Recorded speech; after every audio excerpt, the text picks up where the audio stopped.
Hello, NYSUT family. I stand here with pride and in awe, full of gratitude. What a year it has been. My favorite part of this work has been visiting you in your classrooms, on your campuses, at your hospitals, and in your union halls. And on each of my visits, I am reminded of who you are and the immeasurable impact you have on your students and our communities. A few months ago, I was fortunate to visit Dave Chisinetti's robotics class in Chittenango. When I was there, his students blew me away with their coding and their engineering skills. And while there, I met this child here, Gabriel.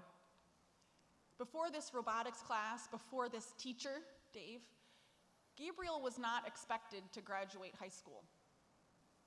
But guess what? Last week, Gabriel traveled to Texas to compete in the VEX Robotics National Championship.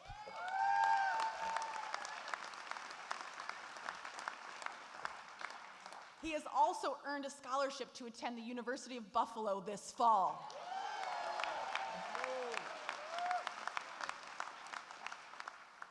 Perhaps what moved me the most on this visit was the way Gabriel spoke about his teacher, Dave. It was with such reverence.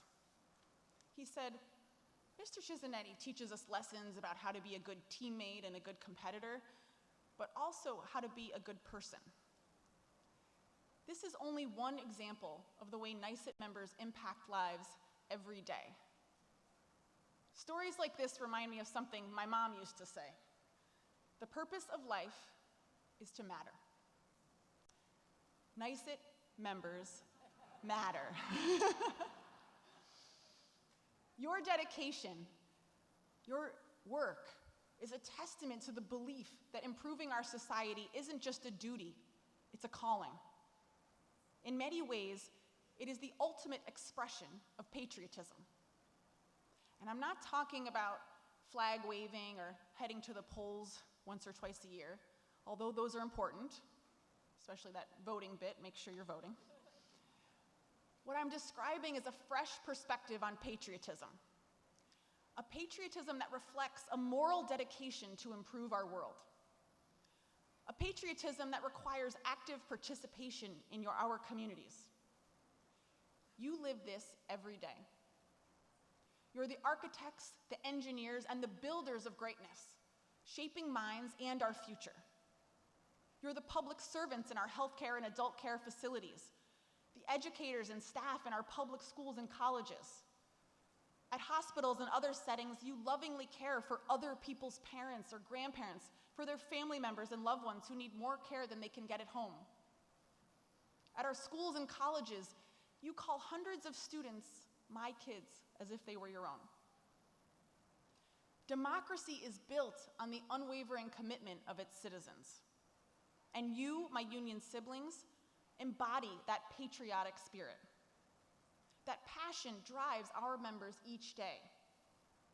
It's also the reason that we, the union leaders in this room, are dedicated to fighting for them at the bargaining table and in the halls of power, in Albany and in Washington.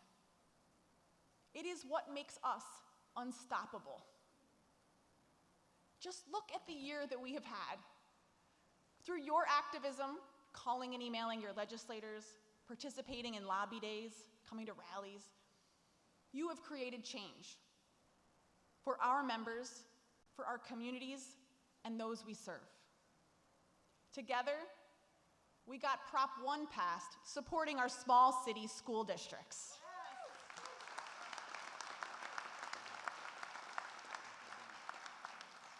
In school board and budget elections, we won 85% of the time, sending a clear message that we would defend public education and our students' freedom to learn. The Workplace Violence Prevention Act was signed into law. This was a major priority for NYSUT's SRPs.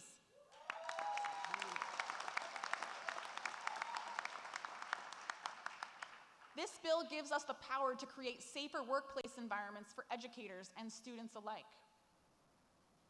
Labor also flexed our political muscles and delivered a decisive victory for Tom Swazi in the 3rd Congressional District in Queens and Long Island.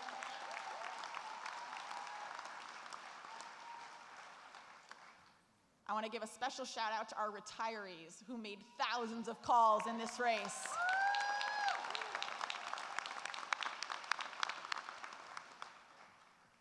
We fought for and won $430 million in additional foundation aid, restoring the majority of the proposed cuts to school funding.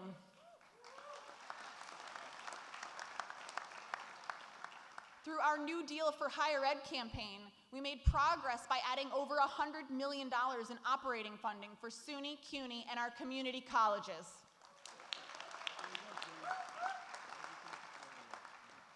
We saved SUNY Downstate Hospital again.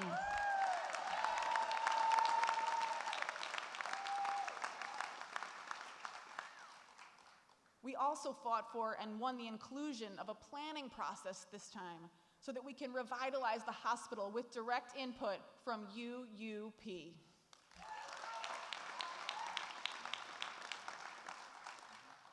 And in a major win, we successfully advocated for the next step in fixing Tier 6.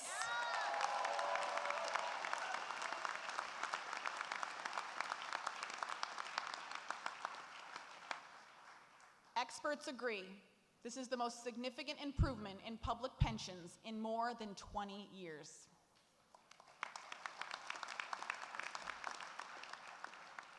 And 100% of babies agree this is the most fashionable onesie for future NYSUT members ever.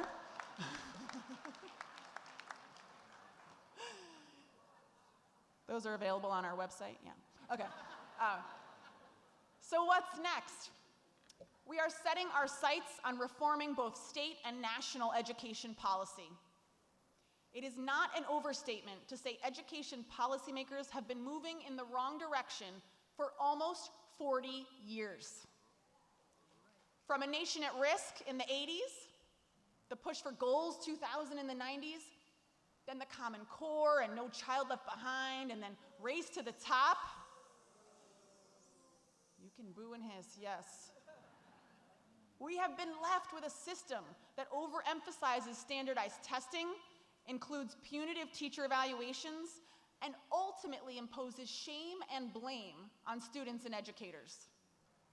And when tests are used to hold schools accountable with unfair, punitive measures like receivership, the systems in place are inherently punishing schools that serve low-income, racial minority, and English language learners.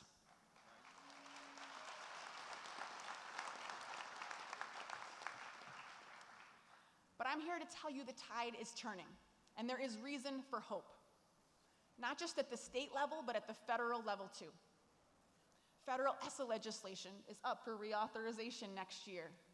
We will have the opportunity to push for federal testing mandate changes, the things we've been calling for in our More Teaching, Less Testing task force report. We must roll back these excessive punitive tests that are administered annually in grades 3 through 8.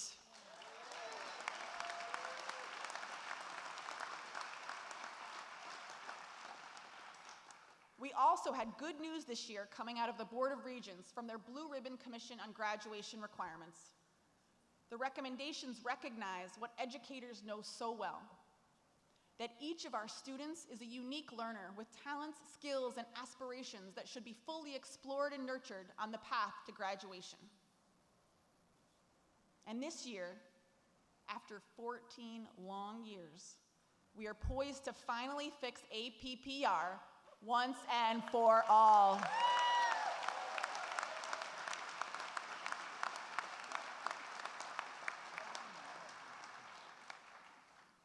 You know what quality education looks like. There is student engagement. There is a joy of learning sparked by student curiosity. It is schools where kids can find their thing, the thing that lights them up, that gets them excited about learning.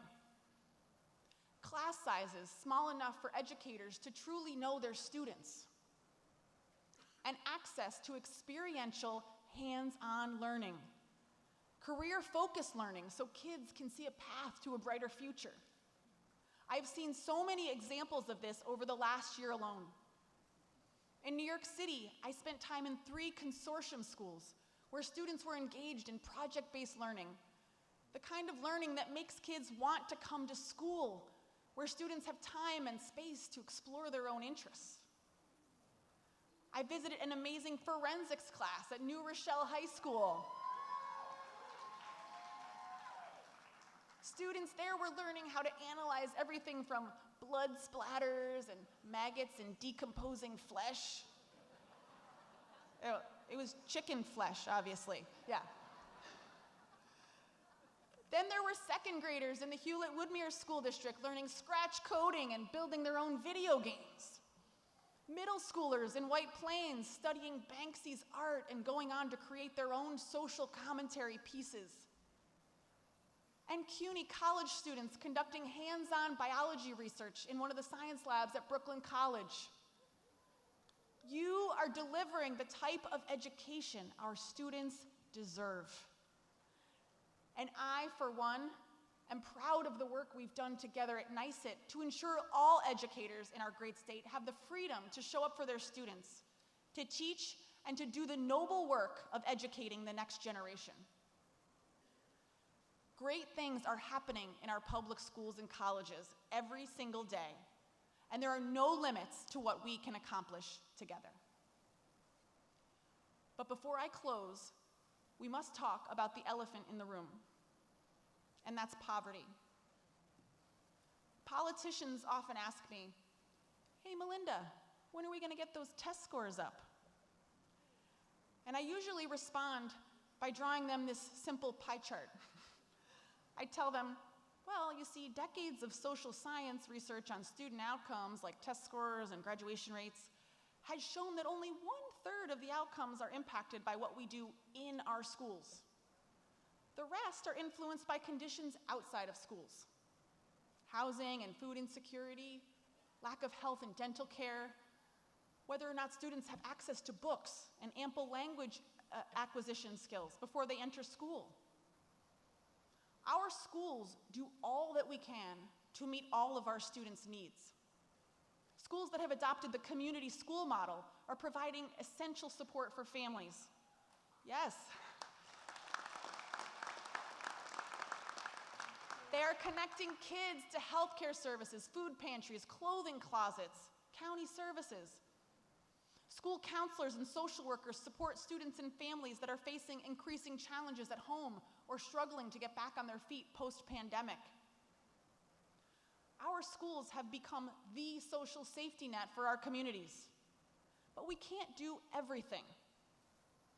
In New York State, 1 in 5 children live in poverty. In New York City, it's 1 in 4. In Rochester, it's 1 in 2. And the costs to our society are painful. Poverty is a political issue. It's a social justice issue. And it's an education issue.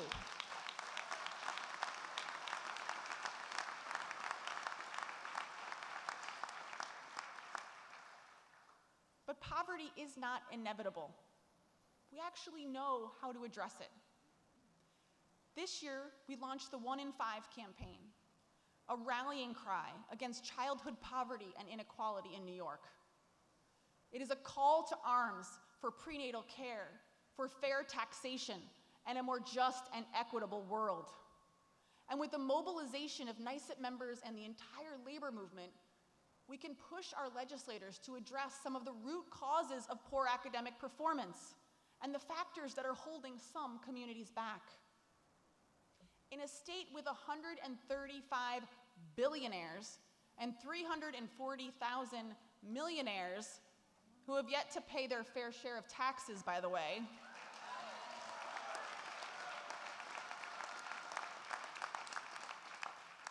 we can and we must do better.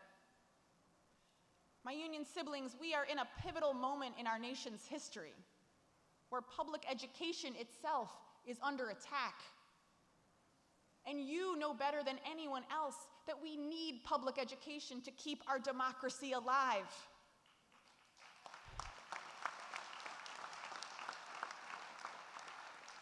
It is the foundation of opportunity in America, the great equalizer, the path to achieving the American dream. Public education gives our democracy a fighting chance. And you have a pivotal role as educators, because democracy is taught and retaught every generation. Teaching matters. Teaching critical thinking matters. Teaching how to question what is true matters. At school, our students learn how to disagree while being civil. That matters. I come back to where I started, patriotism. Patriotism is a moral commitment to make our country and the world a better place. A call to give back in equal measure to all that we have received. Our members do this every single day. Every day, our members choose to take actions that benefit our communities and our nation. You choose to spend your time finding solutions, doing good through your deeds and through your words. Our world needs you more than ever, and your participation matters. Vote in November. Don't forget. Vote on your school budget 2 weeks from now.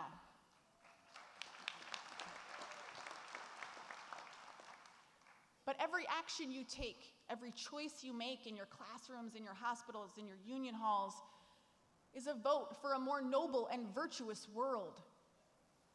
Let us be the ones who choose to leave others better than we found them. The ones who choose compassion over indifference. The ones who dare to dream of a more equitable and just tomorrow. And who take action every day to make it so. Thank you for your unwavering dedication, your boundless passion, and your tireless commitment to our union. It is my privilege to represent you. It is my honor to fight alongside you, and I can't wait to see what we accomplish next.